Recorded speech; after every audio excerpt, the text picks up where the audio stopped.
Hello friends, मार्गदर्शन competition classes में आपका स्वागत है। पिछले वीडियो में हमने आपको अलाउद्दीन खिलजी के सुल्तान बनने के बाद उसकी प्रारंभिक समस्याएं, विद्रोह और उन विद्रोहों का दमन, इसके अलावा उत्तर भारत की विजय अभियान, इनके बारे में आपको बताया था। आज हम आपको अलाउद्दीन खिलजी की दक्षिण भारत की विजय और दक्षिणी अभियानों के बारे में बताएंगे। तो हम देखते हैं अलाउद्दीन की दक्षिण भारत की विजय से पहले दक्षिण भारत की राजनीतिक स्थिति क्या थी, उस पर दृष्टि डालना आवश्यक है। तो हम देखते हैं कि दक्षिण भारत में जो प्रमुख राज्य थे वो देवगिरी के यादव और वारंगल के काकतीय, द्वार समुद्र के होयसल और पांड्य मथुरा के पांड्य थे।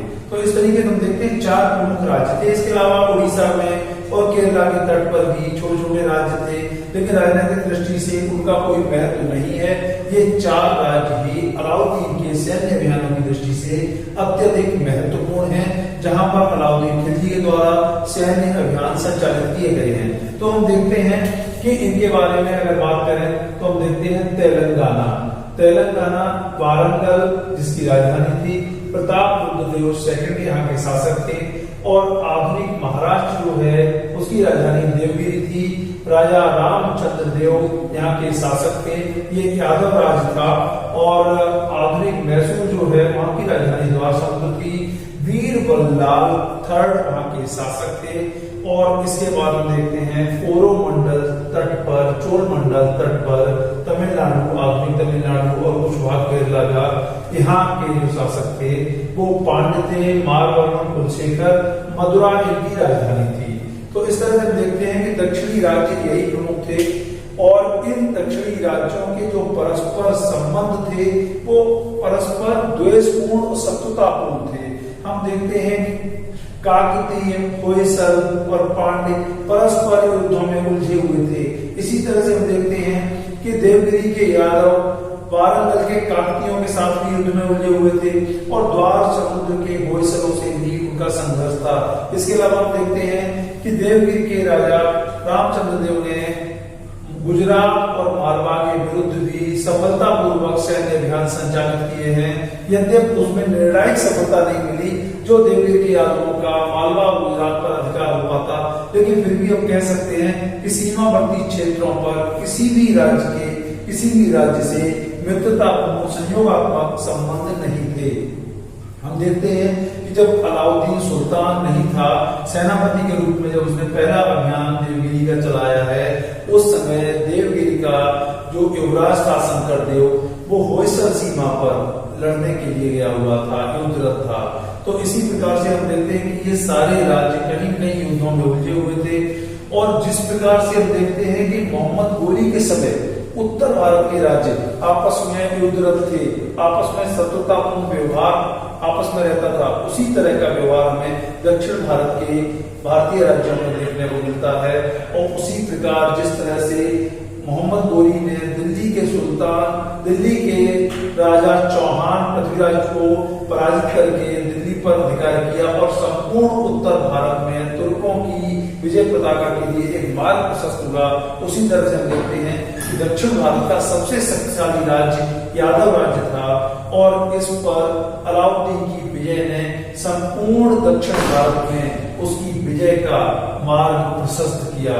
तो हम देखते हैं कि अलाउद्दीन ने किस तरह से यहाँ पर अभियान चलाए हैं। पहला अभियान जो अलाउद्दीन का है वो सेनापति के रूप में देवगिरी के विरुद्ध में हुआ है, जिस समय जलालुद्दीन शासक था। और ध्यान रखिएगा कि खिलजियों का या अलाउद्दीन खिलजी का जो अंतिम अभियान है वो भी देवगिरी के विरुद्ध ही 1313 में चलाया गया है।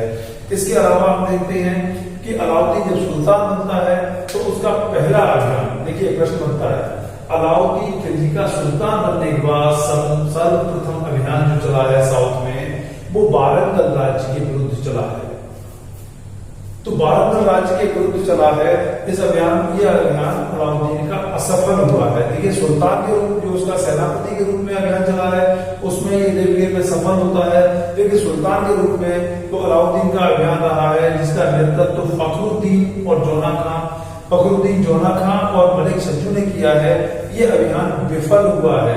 वारंगल पर जो आक्रमण किया गया था ये बंगाल और उड़ीसा की ओर से किया गया था। इसमें तुर्क सेना पूरी तरह से पराजित होती है और काकतीय शासक जो होते हैं वो तुर्क सेना को अव्यवस्थित होकर पलायन करने को बाध्य करते हैं। तो इस तरह से हम देखते हैं कि पहला अभियान अलाउद्दीन सुल्तान बनने के बाद दक्षिण में असफल हुआ है। इसी तरह से द्वार समुद्र, मथुरा और देवगिरी में जो अभियान हुए हैं ये मलिक काफूर के नेतृत्व में किए गए हैं। तो हम देखेंगे दक्षिणी राज्यों के जो पारस्परिक संबंध थे हम देखते हैं परस्पर शत्रुतापूर्ण थे, जिसने दिल्ली के सुल्तानों को युद्ध के लिए प्रेरित किया। इसके अलावा जो सबसे महत्वपूर्ण कारण था वो यह था दक्षिण भारत की आर्थिक संपन्नता अत्यधिक थी। देखिए महमूद गजनवी ने एक समय में संपूर्ण उत्तर भारत के नगरों और मंदिरों को लूटा था, लेकिन दक्षिण भारत अभी तक किसी भी विदेशी आक्रमणकारी के अभियान से अछूता था और जबरदस्त संपन्नता थी, विदेशी व्यापार से भी संपन्नता थी, यहाँ की जमीन भी बहुत उपजाऊ थी। तो इस क्षेत्र में सोने चांदी हीरे जवाहरात के ढेर लगे हुए थे, जिसकी चर्चा उस समय के तत्कालीन यात्रियों ने की है। हम देखते हैं कि बसाक और मार्को पोलो जैसे यात्रियों ने वहां की संपन्नता के बारे में बताया है। मार्को पोलो जिसने पांड्य क्षेत्र से यात्रा की थी उसने बताया है कि यहाँ का जो शासक है उसके यहाँ सोने के ढेर लगे हुए हैं, क्योंकि जो भी राजा बनता है वो अपने पिता के द्वारा छोड़े गए खजाने को हाथ तक नहीं लगाता और नया खजाना निर्मित करता है। इस प्रकार से संपन्नता अत्यधिक थी। इसके अलावा पांड्य शासक ने मोतियों के विदेश जाने पर, विदेश निर्यात पर रोक प्रतिबंध लगा रखी थी। इसलिए हम मालूम है कि ये मथुरा राज्य जो है मोतियों के लिए अत्यधिक प्रसिद्ध था। ये भी एक प्रश्न होता है कि पांड्य राज्य जो मथुरा राज्य था पांड्यों का, ये मोतियों के लिए सर्वाधिक प्रसिद्ध था। तो देखते हैं कि मार्को पोलो ने वहां की संपन्नता के बारे में बताया है और फरिश्ता, बर्मी, खुसरो इन्होंने भी उसकी पुष्टि की है कि किस तरह से दक्षिण भारत अत्यधिक धन संपन्न था, सोने चांदी के मंदिर बने हुए थे। तो हम देखते हैं कि इन सारी चीजों ने अलाउद्दीन खिलजी को युद्ध के लिए सही मायने में लालायित किया आक्रमण के लिए, क्योंकि परस्पर शत्रुता थी। इसके अलावा सैन्य दृष्टि से भी दक्षिण के राज्य तुर्की सेना के आगे दो दर्जे के थे, कम थे। कैसे कम थे? क्योंकि मार्को पोलो ने बताया है कि दक्षिण के जो सैनिक होते हैं वो सैन्य दृष्टि से बहुत निम्न कोटि के होते हैं। इनके सैनिकों के पास एक भाला और एक ढाल होती है और उनके शरीर अर्धनग्न होते हैं। इस प्रकार से वो बहुत निम्न कोटि के सैनिक हैं। तो ऐसी स्थिति हो जब संपन्नता इतनी अधिक हो, राज्यों में परस्पर शत्रुता हो और सैनिक दृष्टि से भी निम्न कोटि के हों, तो स्वाभाविक है कि ऐसे विदेशी आक्रमण के लिए या तुर्कों के आक्रमण के लिए स्वाभाविक है एक ऐसी स्थिति उत्पन्न कर दी गई। तो हम देखते हैं इसमें अभियान की बात अगर हम करें तो सबसे पहले हम बात करेंगे देवगिरी अभियान की। देवगिरी अभियान की पहले वारंगल अभियान और इसके अलावा द्वार समुद्र अभियान होते हैं। तो देवगिरी अभियान से पहले उन्हें बता दिया आपको जो पहला अभियान इसका वारंगल का हुआ है ये विफल हुआ था फखरुद्दीन और जोना खान के नेतृत्व में। उसके बाद देवगिरी अभियान मलिक काफूर के नेतृत्व में चलाया गया। और मलिक काफूर के नेतृत्व में क्यों चलाया गया ये आपको बताना आवश्यक है कि हम देखते हैं कि यहाँ के राजा रामचंद्र देव शासक थे। इससे पहले गुजरात क्षेत्र को अलाउद्दीन खिलजी के द्वारा जीत लिया गया था। यहाँ के जो शासक राय कर्णदेव थे वो पलायन करके यादव राज रामचंद्र देव की शरण में चले जाते हैं और इनके द्वारा अपना सीमावर्ती क्षेत्र बगलाना क्षेत्र जो था वहां का एक स्वतंत्र शासक कर्णदेव को बना दिया जाता है। और इस राज्य के बाद ऐसा हुआ था कि जो राजा रामचंद्र देव थे ये दिल्ली में टैक्स भेजना, रेवेन्यू भेजना बंद कर देते हैं। और इसके अलावा जो गुजरात के शासक की पुत्री देवल देवी थी उसको भी प्राप्त करना एक कारण बताया गया है। तो हम देखते हैं कि ये अभियान होता है मलिक काफूर के द्वारा और राजा रामचंद्र देव इसमें पराजित होते हैं। एक प्रकार से बंदी बना लिए जाते हैं और इन्हें दिल्ली ले जाया जाता है। दिल्ली में क्या होता है, अलाउद्दीन द्वारा इनका अत्यधिक स्वागत सत्कार किया जाता है। राय की उपाधि प्रदान की जाती है, 1 लाख स्वर्ण मुद्राएं प्रदान की जाती हैं और उसके अलावा गुजरात की नवसारी जागीर भी इन्हें प्रदान की जाती है। और ये अलाउद्दीन की अधीनता स्वीकार कर लेते हैं, वापस आ जाते हैं। यहाँ पर देखिए, ये अलाउद्दीन की बहुत बड़ी कूटनीतिक चाल थी। उसने दक्षिण के सबसे शक्तिशाली शासक को अपना सामंत बना लिया, अधीनस्थ शासक बना लिया। इस प्रकार से हम देखते हैं कि देवगिरी के यादव राज्य के अलाउद्दीन के अधीन हो जाने से होता क्या है कि दक्षिण के सभी राज्यों का जीत का मार्ग प्रशस्त होता है। तो आगे फिर क्या होता है कि वारंगल अभियान चलाया जाता है। मलिक काफूर के द्वारा वारंगल अभियान चलाया जाता है और इस अभियान के लिए जो आधार है वो आधार देवगिरी को बनाया जाता है। देवगिरी को आधार बनाकर यहाँ पर आक्रमण किया जाता है। विदेशी व्यापार के कारण यह सोने और चांदी से अत्यधिक संपन्न राज्य था। राजा अंततः पराजित होते हैं और अपनी स्वर्ण प्रतिमा बनवाकर, सोने की स्वर्ण जंजीर अपने गले में डालकर, प्रतिमा के गले में डालकर प्रतीकात्मक रूप से अधीनता स्वीकार करने के लिए मलिक काफूर के पास प्रस्ताव रखते हैं। मलिक काफूर को इसमें अपार धन प्राप्त होता है जीत में। और उसके बाद क्या होता है, हमें दूसरों ने भी बताया है कि मलिक काफूर को अपार धन प्राप्त हुआ और यहीं पर वारंगल की जीत में ही उसे क्या होता है, कोहिनूर हीरा प्राप्त होता है। राजा पराजित होते हैं वारंगल के और कोहिनूर हीरा अलाउद्दीन को, मलिक काफूर को प्राप्त होता है और मलिक काफूर बाद में इसे अलाउद्दीन को दे देता है। हम देखते हैं कोहिनूर हीरा किस तरह से प्रसिद्ध था। अंततः ये विक्रमादित्य के पास पहुंचता है, जो ग्वालियर के तोमर शासक थे। उनके बाद फिर ये मुगलों के पास, हुमायूं के पास पहुंचता है। हुमायूं बाबर को प्रदान करते हैं। अंततः इसे नादिर शाह ले जाता है और नादिर शाह के बाद फिर नादिर शाह के वंशज सात शुजा से होते हुए ये महाराजा रणजीत सिंह के पास आता है और रणजीत सिंह के पुत्र दिलीप सिंह द्वारा अंग्रेज हस्तगत कर लेते हैं। और इस प्रकार से आज ये कोहिनूर हीरा जो सुप्रसिद्ध है, ये ब्रिटिश के पास, ब्रिटेन के पास है। तो कोहिनूर हीरा इसी समय इनसे प्राप्त होता है वारंगल राज्य से। इसके बाद देखते हैं द्वार समुद्र अभियान। द्वार समुद्र अभियान के लिए भी देवगिरी को आधार बनाया जाता है और द्वार समुद्र अभियान में अकस्मात आक्रमण किया जाता है। अकस्मात आक्रमण करने से क्या होता है कि आक्रांता नगर को बुरी तरह से लूट लेते हैं और इसके बाद यहाँ के शासक को भी दिल्ली भेजा जाता है और ये भी अधीनता स्वीकार कर लेते हैं। द्वार समुद्र के शासक वीर वल्लभ थर्ड भी, इन्हें भी सम्मानित किया जाता है दिल्ली में अलाउद्दीन के द्वारा और ये भी अलाउद्दीन उसकी अधीनता स्वीकार कर लेते हैं। हम देखते हैं कि मथुरा, फिर मथुरा का अभियान चलाया जाता है। मथुरा में क्या था, मारबर्वन कुलशेखर की मृत्यु होती है। मृत्यु से पहले वो क्या करते हैं कि वीर पांडे को अपना उत्तराधिकारी बनाते हैं। इस बात को लेकर जो उनका दूसरा पुत्र होता है सुंदर पांडे को विद्रोह कर देता है और अंततः कुलशेखर की हत्या कर देता है। कुलशेखर की हत्या कर देता है। फिर वीर पांडे और सुंदर पांडे में संघर्ष होता है जिसमें सुंदर पांडे पराजित होता है।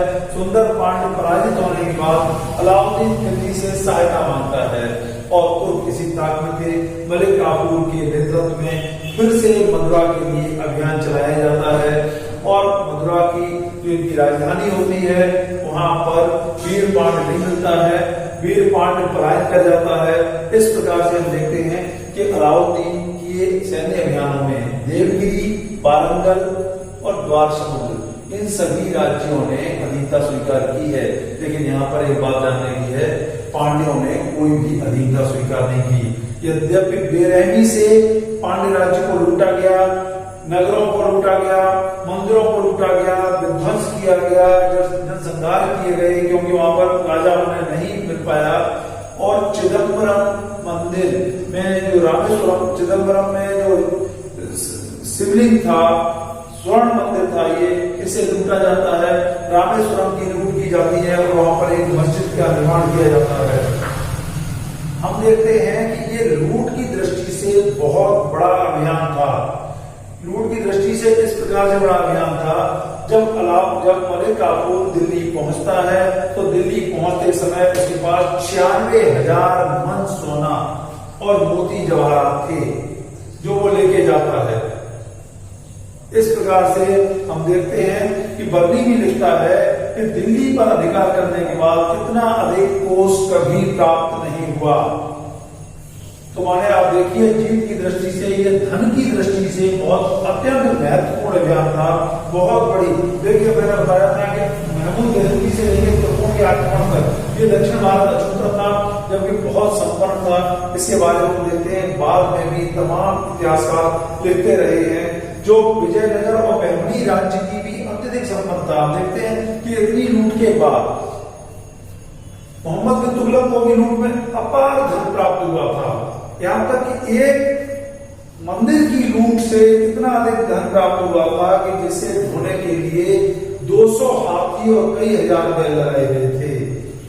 इतना अधिक धन प्राप्त हुआ था। उसके बाद हम देखते हैं जब बहमनी और विजयनगर राज्यों की स्थापना होती है तो ये भी धन की दृष्टि से अत्यधिक संपन्न होते हैं, जिसके बारे में अब्दुल रज्जाक जैसे तमाम विदेशी यात्री जो उस समय आए हैं वो इसके धन की चर्चा करते हैं, किस तरह से विजयनगर अत्यधिक संपन्न था। तो हम देखते हैं कि ये अगर धन की दृष्टि से देखा जाए तो दक्षिण भारत की जो विजय थी अलाउद्दीन की अत्यंत महत्वपूर्ण थी। अगर राजनीतिक दृष्टि से अगर बात की जाए तो इसके बारे में कहा जाता है कि राजनीतिक दृष्टि से इसलिए महत्वपूर्ण नहीं थी कि अलाउद्दीन के अंतिम समय में ये धीरे धीरे स्वतंत्र होने लगते हैं। अब हम देवगिरी की बात करते हैं तो देवगिरी में पहले अभियान ये हो जाता है, उसके बाद हम देखते हैं कि देवगिरी में 1313 में फिर से अभियान चलाया जाता है। क्यों चलाया जाता है कि राजा रामचंद्र देव की मृत्यु हो जाती है और उनका पुत्र शंकर देव जो था वो शासक बन जाता है। शासक बनने के बाद वो स्वयं को स्वतंत्र घोषित कर देता है और दिल्ली में राजस्व भेजना बंद कर देता है। ऐसी स्थिति में मलिक काफूर के द्वारा दक्षिण भारत में अंतिम अभियान चलाया जाता है और इस युद्ध में शंकर देव पराजित होता है और पराजित होने के बाद मारा जाता है। और इसके बाद देवगिरी को जीत लिया जाता है और देवगिरी को जीतने के बाद मलिक काफूर क्या करता है, उन्हीं के एक दामाद को शासक बना देता है। राजा रामचंद्र देव के दामाद को, हरपाल देव को शासक बना देता है। तो इस प्रकार से दक्षिण विजय पूरी होती है।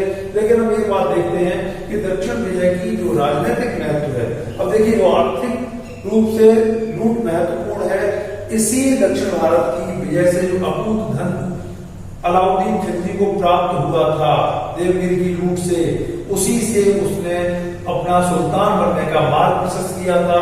इसके बाद हम देखते हैं कि यहाँ से दक्षिणी राज्यों से जो धन प्राप्त हुआ उससे उसने उत्तर भारत के राज्य को अपने डायरेक्ट कंट्रोल में लेने में सक्षम हो सका, मंगोलों के विरुद्ध एक बड़ी सेना को खड़ा कर सका। तो हम देखते हैं कि इसका महत्व अत्यधिक है। इसके अलावा हम देखते हैं कई इतिहासकारों ने इसके राजनीतिक महत्व को नकारा है, अस्वीकार किया है।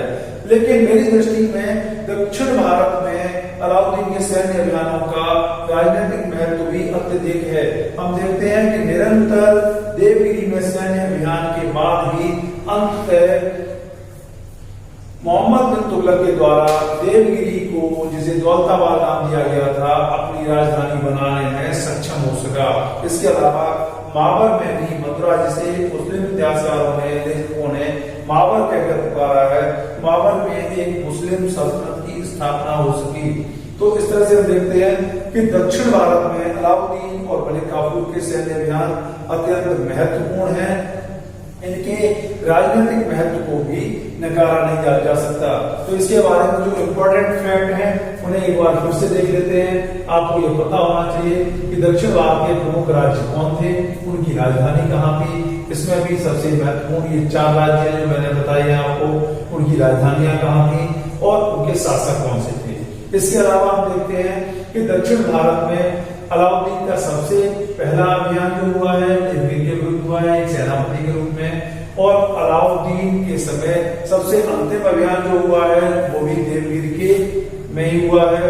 इसके अलावा आप देखते हैं कि जो लूट की दृष्टि से कोहिनूर हीरा कहां से प्राप्त हुआ है, तो कोहिनूर हीरा बाराकत अभियान के तहत ही प्राप्त हुआ है। इसके अलावा हम देखते हैं कि 3 राज्यों ने अधीनता स्वीकार नहीं की। अगर प्रश्न बनता है किस राज्य ने अलाउद्दीन खिलजी की अधीनता स्वीकार नहीं की, तो पांड्य राज्य ने अलाउद्दीन की अधीनता स्वीकार नहीं की। यद्यपि लूट अत्यधिक हुई, लेकिन फिर भी सुंदर पांड्य या वीर पांड्य ने किसी ने भी अलाउद्दीन की अधीनता को स्वीकार नहीं किया। तो इस तरह से ये फैक्ट जो है आपके लिए महत्वपूर्ण होते हैं। इसके बाद नेक्स्ट वीडियो में आपको अलाउद्दीन खिलजी की दक्षिण नीति के बारे में बताया जाएगा। अलाउद्दीन की दक्षिण नीति की समीक्षा की जाएगी। इसके बाद अलाउद्दीन की सेना का संगठन और अलाउद्दीन की बाजार नियंत्रण नीति, इसके बारे में अलाउद्दीन के विरुद्ध हुए मंगोलों के आक्रमण, इन सब के बारे में बताया जाएगा। तब तक